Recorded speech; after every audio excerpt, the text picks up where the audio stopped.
Good morning, students. Once again, welcome back to the class. So, dear students, today we are going to discuss about Ishwar Chandra Vidyasagar. Ami Vidyasagar Charitrat Matrishikha এই chapter page number 47 or প্ৰথম দফাটো আলোচনা কৰিছিলো। আজি আমি page number 47 or দ্বিতীয় দফা আৰু page number 48 or প্ৰথম দফাটো আলোচনা কৰিম। Okay, so start কৰাৰ আগতে মই লাষ্ট ক্লাছত যিখিনি তোমালোকৰ লগত ডিসকাস কৰিছিলো সেইখিনিৰ কেইটামান মেইন পইণ্ট আকৌ এবাৰ ৰিকেপ কৰি দিব খুজিছো। সেইকেইটা হ'ল যে ঈশ্বৰ চন্দ্ৰ বিদ্যাসাগৰ পৃথিৱীৰ চক্ৰৱৰ্তী ৰজা বুলি কোৱা হৈছে কাৰণ তেওঁ হিমালয়ৰ পৰা কুমাৰিকা অন্তৰীপলৈকে আৰু দিউৰ পৰা শদিয়ালৈকে সকলো জাতি আৰু সকলো ধৰ্মৰ মানুহকে তেখেতে ভাল জ্ঞান দিছিল আৰু সমাজৰ হিতৰ কাৰণে তেওঁ অনেক কাম কৰি থৈ গৈছিল। দ্বিতীয়তে বিদ্যাসাগৰ বাংলা গদ্যৰ ভেটি প্ৰতিষ্ঠাপক, গতিকে সকলোৱে তেখেতক শ্ৰদ্ধা আৰু ভক্তি কৰে। ভাৰতত ইংৰাজী শিক্ষাৰ সুগুণ বুজি মেট্ৰপলিটান কলেজ স্থাপন কৰিছিল তেখেতে আৰু বহুতো দিন দৰিদ্ৰ ভাৰতবাসীক বিনামূল্যে বিদ্যা বিতৰণ কৰিছিল। তৃতীয়তে তেওঁ ডাঙৰ ডাঙৰ সংস্কৃত আৰু ইংৰাজী গ্ৰন্থ আয়ত্ত কৰি শ্ৰেষ্ঠ পণ্ডিত হৈছিল বুলি কিছুমানৰ পূজাৰ পাত্ৰ। তাৰ পিছত তেখেতে চাৰি বেদ 14 শাস্ত্ৰমথি সমাজৰ স্বজাতিৰ নানা গঞ্জনা গৰিহণা সহিও বিধৱা বিবাহ সমৰ্থন কৰিছিল আৰু তেখেতে নিজে স্বাৰ্থ ত্যাগৰ পৰাকাষ্ঠা দেখুৱাইছিল। সেয়েহেও বহু লোকে তেখেতক শ্ৰদ্ধা আৰু সন্মান কৰে।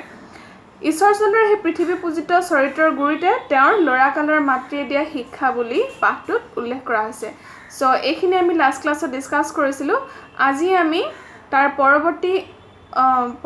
দফাটোত ঈশ্বৰ চন্দ্ৰ বিদ্যাসাগৰৰ বিষয়ে যিখিনি কথা উল্লেখ কৰা হৈছে সেইখিনিৰ বিষয়ে ডিসকাস কৰিম। ওকে ষ্টুডেন্টস, এতিয়া আমি ৰিডিং কৰিম আৰু ৰিডিং কৰাৰ লগে লগে যেতিয়া মই ডিফিকাল্ট শব্দবোৰৰ তলত আন্ডাৰলাইন কৰিবলৈ কম তোমালোকে আন্ডাৰলাইন কৰি ল'বা আৰু লাইভ ক্লাছত আমি সেইখিনিৰ শব্দ অৰ্থখিনি ডিসকাস কৰিম। Okay, so let's start. ককালত মোটা ধুতি, গাত মখমল চাদৰ আৰু ভৰিত চটি জোতা বিদ্যাসাগৰৰ নিত্য পৰিচ্ছদ আছিল। পৰিচ্ছদ শব্দটো তোমালোকে আগতে আন্ডাৰলাইন কৰিছা। পৰিচ্ছদ মানে হ'ল সাজপাৰ। তেওঁ লোকৰ ঘৰত থাকি কলকাতাত সংস্কৃত পঢ়োতে যি সাজপাৰ পিন্ধিছিল আঢ়ৈ কুৰি টকা দৰমহা পাওঁতেও তাকেহে পিন্ধিছিল। আঢ়ৈ কুৰি মানে হ'ল 1 কুৰিত 20 টকা হ'লে আঢ়ৈ কুৰিত কিমান হ'ব বাৰু? 1 কুৰিত 20 টকা হ'লে আঢ়ৈ কুৰিত হ'ব 30 টকা। তাকেহে পিন্ধিছিল আৰু সেই সময়ত 30 টকা দৰমহা পোৱা মানে 30 টকা স্যালাৰি পোৱা মানে বহু বেছি, 30,000তকৈও অধিক স্যালাৰি পোৱা। তেতিয়া তেওঁ নিজ অধ্যৱসায় আৰু স্বাধীন চেষ্টাৰ বলত মাহে 1500 টকীয়া চাকৰি কৰি চহকী হৈছিল। তেতিয়াও তেওঁৰ সেই চিৰপৰিচিত পৰিচ্ছদে আছিল। স্কুলৰ প্ৰধান শিক্ষকৰ কাম কৰোঁতে যি ধুতি চেলেং পিন্ধি ছাত্ৰক সংস্কৃত পঢ়াবলৈ গৈছিল, ভাৰতবৰ্ষৰ ঘাই শাসনকৰ্তা বৰলাট চাহাবক দেখা কৰিবলৈ যাওঁতেও তেওঁৰ সাজ সেই আছিল। তাৰ মানে তেওঁ আছিল একেবাৰে এজন সিম্পল মানুহ। আমি কওঁ নহয় এটা প্ৰভাৱছ আছে নহয়, সিম্পল লিভিং হাই থিংকিং বুলি। ঈশ্বৰ চন্দ্ৰ বিদ্যাসাগৰো আছিলে সেই সিম্পল লিভিং আৰু হাই থিংকিঙৰ মানুহ। এতিয়া তোমালোকে আৰু এটা শব্দ আন্ডাৰলাইন কৰি ল'বা, ধুতি চেলেং। ধুতি তোমালোকে চিনি পোৱা, চেলেং হ'ল গাত মেৰিয়াই লোৱা কটন বা কপাহী এখন চাদৰ। ই তেওঁৰ মাতৃশিক্ষাৰ ফল মাথোন, কাৰণ বিদ্যাসাগৰৰ মাকৰ পৰাই সৰুৰে পৰা শিকিছিল যে মানুহ সদায় সহজ সৰল হ'ব লাগে আৰু মানুহে আচলতে সদায় নিজৰ আচল প্ৰকৃত স্বৰূপটোহে দেখুৱাব লাগে। অত্যাধিক কৰি মানুহৰ আগত কেতিয়াও নিজকে দেখুৱাব নালাগে। ঈশ্বৰ চন্দ্ৰই মাকৰ পৰা এইটো কথাই ভালকৈ শিকিছিল আৰু শিকি পাহৰা নাছিল যে সাজপাৰ মানৱ মহত্বৰ একো অংশ বা অংগ নহয়। ঈশ্বৰ চন্দ্ৰই কলকাতাত থাকি পঢ়োতে তেওঁৰ মাকে মেদিনীপুৰৰ ঘৰত নিজ হাতে সূতা কাটি বৈ দিয়া চুৰিয়েহে পিন্ধিছিল। ঘৰত মাকে যেনেকৈ নিজে নাখাই নিপিন্ধিও দুখুনী দৰিদ্ৰা তিৰোতাক পিন্ধুৱাইছিল। এতিয়া ঈশ্বৰ চন্দ্ৰ বিদ্যাসাগৰৰ মাতৃ আছিল মনুষ্যত্বৰ হিউমেনিটিৰ এগৰাকী শ্ৰেষ্ঠ নিদৰ্শন। তেখেতে কি কৰিছিলে, সদায় ল'ৰা ছোৱালীক শিকাইছিল যে আমি নিজে নাখাই নিপিন্ধি হ'লেও দুখীয়াজনক দৰিদ্ৰ বা নিডিজনক সহায় কৰিব লাগে আৰু তেখেতে নিজে কাপোৰ ঘৰতে বৈছিল আৰু মাকে বোৱা ধুতিয়ে তেখেতে পিন্ধিছিল আৰু মাকৰ পৰা ঈশ্বৰচন্দ্ৰ বিদ্যাসাগৰে এই কথাও শিকিছিল যে সাজপাৰ মানৱ মহত্বৰ একো অংশ বা অংগ নহয় মানুহৰ চৰিত্ৰ স্বভাৱ চৰিত্ৰ কেতিয়াও কাপোৰ কানিয়ে ৰিফ্লেক্ট নকৰে তোমাৰ আচাৰ ব্যৱহাৰ আচৰণেহে আমাৰ স্বভাৱ চৰিত্ৰ আমাৰ ভিতৰত থকা গুণসমূহ প্ৰকাশ কৰে এতিয়া দুখুনি শব্দটো তোমালোকে আণ্ডাৰলাইন কৰি ল'বা দুখুনি মানে হ'ল দুখত থকা তিৰোতা দৰিদ্ৰা মানে হ'ল দুখীয়া মানুহে কয় ঈশ্বৰচন্দ্ৰ দয়াৰ সাগৰ আছিল কিন্তু প্ৰকৃত কথা ক'বলৈ হ'লে বিদ্যাসাগৰ দয়াৰ নহয় আছিল দয়াৰ নৈহে আছিল আৰু তেওঁৰ দয়া নৈ জননী ভগৱতী দেৱীৰ দয়া সাগৰৰ পৰা কোবাল সুতে বৈ আহিছিল তোমালোকে আণ্ডাৰলাইন কৰি লোৱা জননী মানে হ'ল মাক ভগৱতী দেৱী আণ্ডাৰলাইন কৰি লোৱা ভগৱতী দেৱী হ'ল ঈশ্বৰচন্দ্ৰ বিদ্যাসাগৰৰ মাকৰ নাম আৰু কোবাল মানে বহুত বেছি সুত থকা স্পীডত বৈ অহা বহুত বেছি খৰ গতিৰে বৈ অহা কোবাল সুত আৰু যিহেতু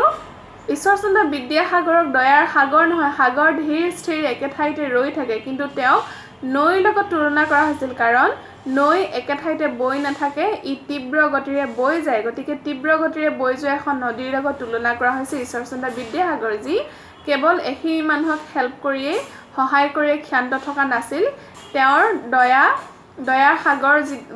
দয়াৰ নৈ বৈ গৈছিল আৰু তেওঁ সকলো লোককে সমানে সহায় কৰিবলৈ যত্ন কৰিছিল ভগৱতী দেৱীৰ দয়া আৰু কৰুণাৰ ভাগ তেওঁৰ গাঁও আৰু চুবুৰীৰ মানুহে সততে উপভোগ কৰিবলৈ পাইছিল আৰু ভগৱতী দেৱীয়ে সকলো লোককে দয়াৰ চকুৰে চাইছিল কৰুণাৰে তেওঁ গোটেই চুবুৰীয়া আৰু গাঁৱৰ মানুহকে সহায় কৰিছিল ঈশ্বৰচন্দ্ৰই যেতিয়া কলকাতাত ২.৫ কোটি টকা বেতনত কাম কৰি কলকাতা আৰু বীৰসিংহ দুঠাইত দুখন ঘৰ চলাব লাগিছিল তেতিয়া তেওঁৰ দয়াসাগৰ মাতৃয়ে ধুতি বোৱা আৰ্জিত ধনৰ সৰহী এভাগ ৰোগীয়াক সেৱা শুশ্ৰূষা ক্ষুধাৰ্তক অন্ন ভিখাৰীক ভিক্ষা আৰু দৰিদ্ৰক দান দিয়াত ভগন কৰিছিল দেখিছানে ইমান ধুনীয়া এক্সাম্পল এতিয়া তোমালোকে আণ্ডাৰলাইন কৰি লোৱাচোন ঈশ্বৰচন্দ্ৰ বিদ্যাসাগৰে যেতিয়া কলিকতাত চাকৰি কৰিছিল আৰু তেওঁ বেতন মানে চেলেৰি পাইছিল ২.৫ কোটি টকা অৰ্থাৎ ৩০ টকা সেই ৩০ টকাৰে তেখেতৰ কলিকতাত তেখেতলোকৰ দুখন ঘৰ আছিল পৰিয়ালৰ মানুহ আছিল কলকাতা আৰু বীৰসিংহ দুঠাইত দুখন ঘৰ আছিল আৰু গোটেই ঘৰৰ সমস্ত খৰচ তেওঁৱে সেই ২.৫ কোটি বেতনেৰে চলাইছিল সেই সময়খিনিত কিন্তু ঈশ্বৰচন্দ্ৰ বিদ্যাসাগৰৰ মাকে কি কৰিছিল তেখেতে কাপোৰ বৈছিল আৰু সেই কাপোৰ বোৱা পইচা কাপোৰ বিকি তেওঁ যিমান পইচা পাইছিল সেই তাৰে সৰহভাগ তেখেতে দিছিল ৰোগীয়া মানুহক সেৱা শুশ্ৰূষা কৰোঁতে খৰচ কৰিছিল ক্ষুধাৰ্থক অন্ন দিছিল ওচৰ পাজৰৰ দুখীয়া মানুহক তেওঁ দিছিল সেই পইচা ভিখাৰীক ভিক্ষা দিছিল আৰু দৰিদ্ৰক তেখেতে দান দিয়াত ভগন কৰিছিল এতিয়া ভগন শব্দটো আণ্ডাৰলাইন কৰি লোৱা ভগন মানে হ'ল ভাগ কৰা আৰ্জিত মানে হ'ল ধুতি বোৱা আৰ্জিত ধনৰ সৰহীয়া এভাগ আৰ্জিত মানে হ'ল উপাৰ্জন কৰা ক্ষুধাৰ্ত শব্দটো আণ্ডাৰলাইন কৰি লোৱা ক্ষুধাৰ্ত মানে হ'ল ভোকত থকা দৰিদ্ৰ মানে হ'ল দুখীয়া এই সকলোৰ মাজত তেখেতে বিতৰণ কৰি দিছিল তেওঁলোকৰ বীৰসিংহ গাঁৱৰ ঘৰ অগ্নিৰ কোপত পৰি ভস্ম হোৱাত বিদ্যাসাগৰে যেতিয়া তেওঁৰ মাকক কলকাতালৈ তুলি নিব খুজিছিল তেতিয়া মাকে এইদৰে কৈছিল যিবিলাক দুখীয়া মানুহৰ ল'ৰাই মোৰ ঘৰত খাই বৈ বীৰসিংহৰ পঢ়াশালীত পঢ়ে মই ইয়াৰ পৰা আঁতৰ হ'লে সিহঁতে কি খাই পঢ়াশালী কৰিব দেখিছানে তেওঁৰ কাৰণে কেৱল অকল বিদ্যাসাগৰে নিজৰ ল'ৰা নাছিল আনকি দুখীয়া ল'ৰা ছোৱালীবোৰকো তেখেতে নিজৰ সন্তান হিচাপে লৈছিল সিহঁতক খুৱাই বোৱাই স্কুললৈ পঠাইছিল এতিয়া কেইটামান শব্দ আণ্ডাৰলাইন কৰি লোৱাচোন অগ্নিৰ কোপত অগ্নি মানে হ'ল জুই কোপত আণ্ডাৰলাইন কৰি লোৱা কোপত মানে হ'ল খঙত অগ্নিৰ খঙত পৰি ভস্ম হোৱা তাৰমানে জুইয়ে জ্বলাই পেলাইছিল ভস্ম হোৱা মানে একো বাকী নোৰোৱাকৈ জ্বলাই ছাই কৰি পেলোৱা অ'কে তেতিয়া যেতিয়া বীৰসিংহৰ গাঁৱৰ ঘৰখন যেতিয়া জ্বলি ছাই হৈছিল আৰু যিহেতু ঈশ্বৰচন্দ্ৰ বিদ্যাসাগৰ কলকাতাত থাকিছিল আৰু মাক থাকিছিল বীৰসিংহৰ গাঁৱৰ ঘৰখনত আৰু ঈশ্বৰচন্দ্ৰই এই দুইখন ঘৰেই চলাইছিল যেতিয়া জুইয়ে জ্বলি পেলাই গোটেই ঘৰখন ভস্ম হৈ গ'ল তেতিয়া মাকক লৈ যাব খুজিছিল কলিকতালৈ কিন্তু তেওঁ যাব নোখোজিলে কাৰণ তেওঁ কৈছিল যে দুখীয়া ল'ৰা ছোৱালীবিলাকক যে তেওঁ ৰান্ধি বাঢ়ি খুৱাই পঢ়াশালীলৈ পঠাই যদি তেওঁ নাথাকে তেতিয়াহ'লে সেই ল'ৰাবিলাকৰ কি হ'ব এনে দয়াসাগৰৰ পৰাহে বিদ্যাসাগৰৰ দয়া নৈ বৈ অহাটো সম্পূৰ্ণৰূপে স্বাভাৱিক শব্দটো আণ্ডাৰলাইন কৰি লোৱা স্বাভাৱিক শব্দটোৰ অৰ্থ হ'ল নৰ্মেল তাৰমানে তাত আচৰিত হ'বলগীয়া একো কথা নাই যিটো তেনেই সহজ সাধাৰণ কথা স্বাভাৱিক কথা মানে সাধাৰণ কথা বা নৰ্মেল কথা ভগৱতী স্বৰূপতে দয়াৱতী আছিল এনে দয়াৱতী ৰমণী জগতত আছে কেইজনা ৰমণী মানেও হ'ল তিৰোতা এতিয়া তেওঁৰ ইমানে দয়াৰ সাগৰ আছিল যে তেওঁৰ নিচিনা পৃথিৱীত কেইগৰাকী